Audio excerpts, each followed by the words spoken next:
T'as pas vu Alita Battle Angel? Non.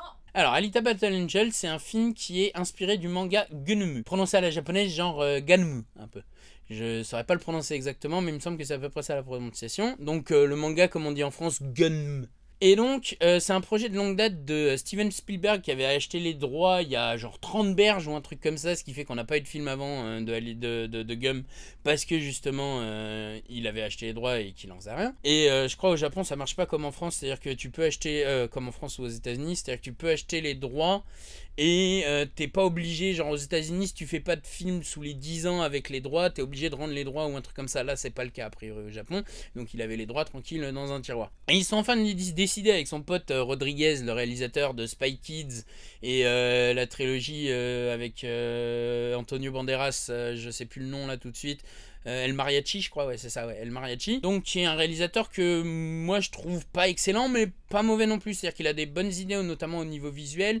En général, ses scénarios sont pas trop dégueulasses non plus. C'est plus parfois au niveau de l'écriture des personnages que ça pêche. Et dans ce film, on verra que c'est un peu aussi le cas. Donc, pour reprendre depuis le début, par rapport au film, il s'agit donc de l'histoire de Gum, enfin, si j'ai bien compris, parce que moi personnellement, j'ai pas lu le manga en entier, mais si j'ai bien compris, il reprend en gros l'histoire des 2-3 premiers tomes, plus un petit peu de détails de tomes d'après. Mais en gros, il s'arrête à peu près à l'histoire des 2-3 premiers tomes. Et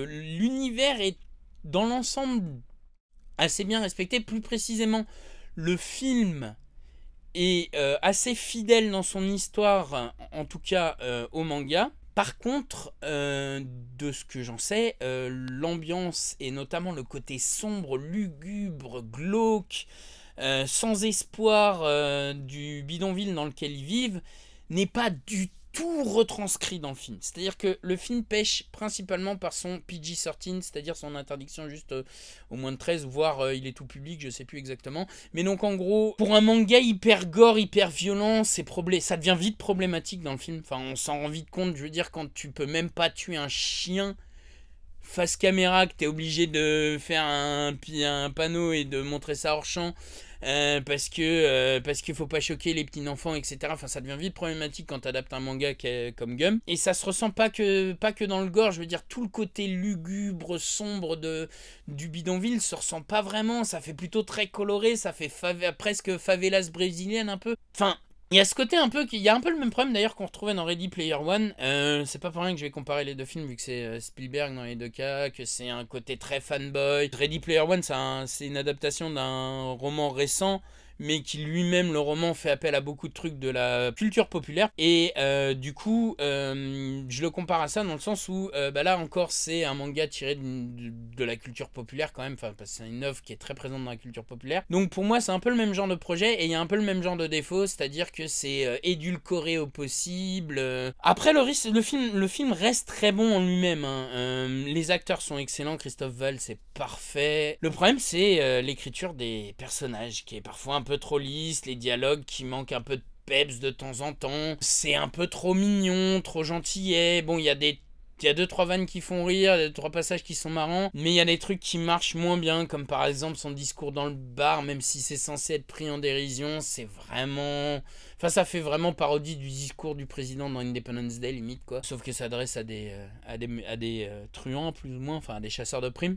Enfin, il y a du très bon, les effets spéciaux, les effets visuels, donc numériques. Alors bon, moi j'ai toujours du mal avec cette idée de vouloir faire un personnage numérique parmi des acteurs vivants, mais alors qu'elle a rien de... Enfin, je veux dire, quand c'est un robot ou quoi, quand il a des attributs robots, c'est normal de faire un personnage numérique, mais là, elle a rien de... Elle est humaine, quoi, enfin, je veux dire... Enfin, elle est pas humaine, c'est un robot, mais c'est un cyborg. Mais elle est d'apparence humaine, donc il n'y avait pas besoin de lui faire des gros yeux, là, c'est la seule personnage... Même les autres personnages qui sont en animation, ils ont pas des gros yeux comme ça, donc...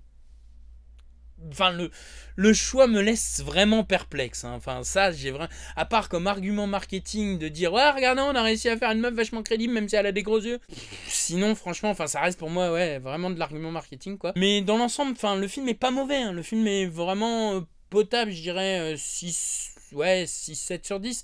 Mais vraiment, le principal problème, c'est de... Bah...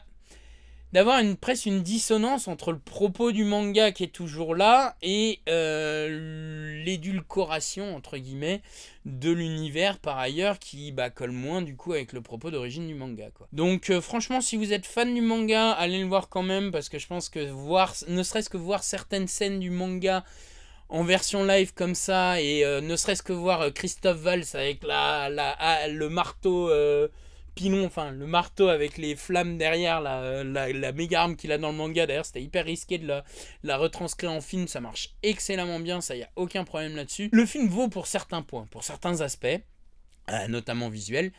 Après, il y a des gros défauts dans son écriture, que ce soit au niveau du scénario et surtout au niveau des personnages. Mais ça reste un bon divertissement que je vous conseille sans problème.